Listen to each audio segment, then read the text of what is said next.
որովհետև չեմ ուզում ախտոտել եթերը այսօրվա։ Սիվիկեյը հարցնեմ, պարոն Մամիջանյան,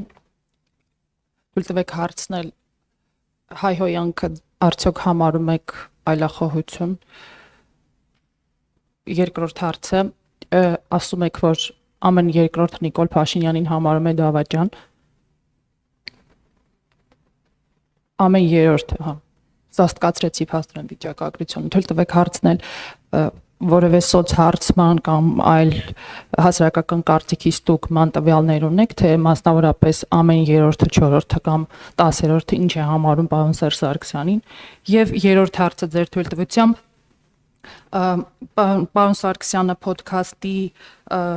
ժամանակ անդրադառնալով մասնավորապես 2019 թվականի հունիսին առաջարկված փաստաթղթին ասաց, որ այն մոտ 8-9 ամիս առաջ տեսել է, խնդրում եմ ասել, եթե տեսել է պարոն Սարգսյանը, արդյոք դուք եք տեսել եւ եթե տեսել եք, ինչու եք հապաղում այն հրապարակել։ Շնորհակալություն։ Առաջին Հայաստանի Հանրապետության քաղաքական դաշտ հայհոյանքը, զազրախոսությունը, սուտը, պլինտուսի մակարդակից ցածր քննարկումները բերել է քաղաքական դաշտ Նիկոլ Վովայի Փաշինյան։ Ես հայհոյանքին քաղաքական դաշտում վերաբերվում եմ բացասական, որովհետև ես մեծացել եմ մի միջավայրում, որտեղ հայհոյանքի համար ընդունված էր պատասխան տալ։ Եվ առհասարակ ցանկացած խոսքի համար ընդունված էր պատասխան տալ։ Ինչը Փաշինյանի մասին մեղմ ասած չես ասի։ Նաև ես հայտարարակ բացասական եմ վերաբերվում այն մարդկանց, ովքեր մասնավորապես Ալեն Սիմոնյանին, ովքեր փոխանակ հաղորդում տան իր իսկ վիրավորանքին պատասխանած տղերքին, որովհետև առաջին վիրավորանքը հրապարակային հնչեցրել է Ալեն Սիմոնյանը։ Եկեք մի հատ բոլորս միասին հասկանանք, այդ ինչքանով է դրամաբանական ինքդ վիրավորանք հնչեցնես քո Facebook-յան էջում, զբաղեցնելով ազգային ժողովի նախագահի պաշտոնը։ Ստանաս դրան պատասխան, հետո գնաս հաղորդում ներկայացնես։ Ես դա որևէ տիրույթում չեմ կարողանում ընկալել, ոչ իրավական, ոչ բարոյական։ Ես նաև չեմ կարող հասկանալ, եթե պարոն Սիմոնյանը այդքան սիրում է հետամուտ լինել նմանօրինակ գործընթացներին, ինչի Արտուր Հովհաննիսյանի դեմ հաղորդում չի ներկայացրել։ Լավ, հասկացանք վրան չի կարողանում։ Թող գնա հաղորդում ներկայացնի։ Երբ ինքը խոստանում էր Հայաստանի Հանրապետության քաղաքացու ականջներ կտրել, վիզ կտրել եւ այլն եւ այլն։ Ընդ որում դեպքեր կան, որ նույն բառացի նույն արտահայտություն արած քաղաքացին հիմա քրեական գործով անցնում է, եթե չեմ սխալվում, դատական փուլում է արդեն։ Բայց Արտուր Հովհաննիսյանի դեմ գործի հարուցումը մերժվել է։ Այդ դա է իմ վերաբերմունքը։ Նաև այսպես ամփոփելով, հա, Հայաստանում հայտնի է, Հայաստանի հասարակական դաշտում հայտնի է զազրախոսությամբ եւ հայհոյանքով Վարդան Ղուկասյանը դոգմա կանոնով։ Բայց ինչպես ես նշեցի, առաջինը Փաշինյանն է Հայաստանի քաղաքական դաշտ դա բերել ու ոնց որ թե Փաշինյանը դառնում է դոգ 1.0 էլի 0-ական վերսիան այդ ամեն ինչի։ Այդ առաջին հարց։ Երկրորդ, ես շատ հարցումների եմ դիրապետում, թե հրապարակված, թե չհրապարակված։ Ես գիտեմ, որ Հայաստանի Հանրապետության քաղաքացիներից յուրաքանչյուրը անկախ իր վերաբերմունքից նախագահ Սարգսյանի նկատմամբ այդ թվականներին ապրել է ապահով երկրում։ Այդ թվականներին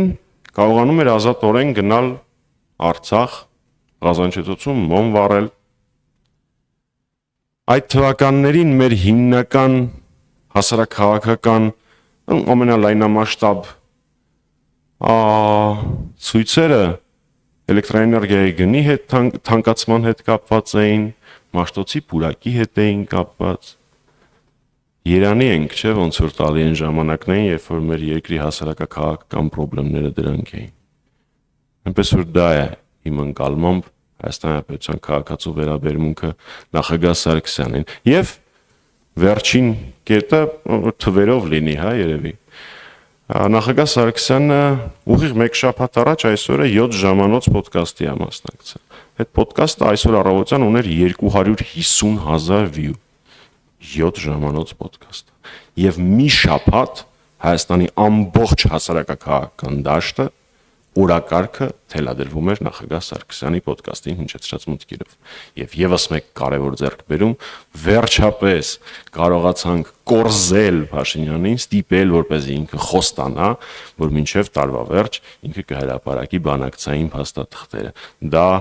իհարկե հաշվի առնելով Փաշինյանի խոսքի արժեքը, տենց առանձնապես իրավիճակը չի փոխվում, բայց ամեն դեպքում գոնե խոստում կարողացել ենք կորզել։ Ես նաև 19 թվականի բանակցային փաթեթի վերաբերյալ հարցին կանդրադառնամ նաև այս տեսանկյունից, թե նամակի մասին, որի մասին խոսում է Փաշինյանը։ Ոչ 19 թվականի փաթեթը ես չեմ տեսել։ Մոտավոր բովանդակությունը, մոտավոր հիմնական շեշտադրումները գիտեմ։ Գիտեմ, որ դա մի փաստաթուղթ էր, որի վրա աշխատելով, որը որպես բանակցային հիմք վերցնելով, հնարավոր էր Հայաստանի համար ստանալ այն, ինչը մենք ցանկանում էինք։ Ինչ վերաբերվում է նամակին, ես շատ անհամբեր եմ սպասում, թե երբ Փաշինյանը եւ այդ նամակը եւ բոլոր բանակցային փաթեթները հրապարակելու, չեմ պատասխանելու, մոտավորապես կռահում եմ, պատկերացնում եմ, թե որ նամակի մասին է գնում խոսքը։ Կարող եմ պնդել, որ նախագահ Սարգսյանը երբևէ իր կյանքում չի ստորագրել որևէ նամակ, որևէ փաստաթուղթ, որի համար Հայաստանի Հանրապետության որևէ մի քաղաքացի, առավել եւս իր թիմակիցներից որևէ մեկը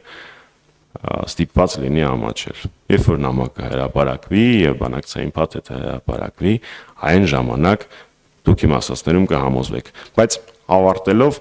19 թվականի փաթեթը մի քանի կետով այական։ Առաջինը, որովհետև Փաշինյանը խաբում էր հայ ժողովրդին։ Ասում էր փաթեթ չկա, բանակցային թուղթ չկա։ Մի տարի հետո պարզվեց, ընդ որում էլի ոչ Հայաստանից, համանախագահ երկրներից մեկն է դա հանրայնացրեց, որ արկա է բանակցային փաստաթուղթ համարյա մի տարի է։ Եվ կա եւս մեկ կարևոր կետ։ Ինչի է ինքը մերժել այդ փաթեթը։ Մենք չենք մտնում դաշտը, թե Ադրբեջանը ընդունելու էր, չէր ընդունելու, ընդունել էր, չէր ընդունել։ Շատ էական է, որ դա երևի կարևորագույն կետերից մեկն էր բանակցային գործընթացի եւ ձախողումներից մեկի Փաշինյանի, որ ինքը հայկական կողմը դարձրեց ապակառուցողական, մինչեւ այդ նախապայման դրեց համանախագահների առաջ։ Հետո արեց հայտարարություններ, որոնք բանակցային գործընթացը խիստ վատ ուղով էին տանում։ Հրաժարվեց հիմնարար սկզբունքներից, սկսեց օգտագործել ինչ-որ ամորֆ եզրույթներ, արդարություն, իրավունքներ եւ այլն եւ այլն։ Եվ այդ ամենը ավարտվեց նրանով, ինչով որ ավարտվեց։ Այդ դրանով է էական հրապարակումը բոլոր բանակցային փաստաթղթերի, այդ թվում նաեւ 19 թվականի։